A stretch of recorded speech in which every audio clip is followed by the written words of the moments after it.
Meeting as if old friends, after 2.5 years apart, reunited in Moscow. Russian President Vladimir Putin clearly happy to see his French counterpart Emmanuel Macron finally face to face. The two leaders spoke briefly in the Kremlin before meeting behind closed doors. Emerging after several hours. Our talks with Macron, according to tradition, were businesslike, useful, and substantive. We have good understanding that Macron visited Russia to speak about global and European security questions, for which supporting our countries as permanent members of the United Nations Security Council is specially responsible.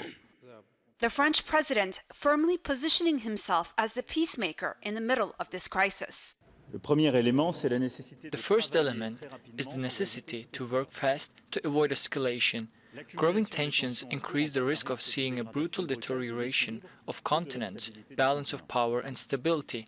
It would be in no one's interest, because disorder and instability would be in the interest of neither the Europeans nor the Russians.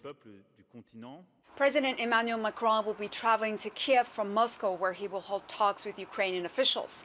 As international diplomacy continues, the Russian military is preparing for war games with neighboring Belarus. The exercise is called Allied Resolve and is the biggest Russian military deployment to Belarus since the end of the Cold War.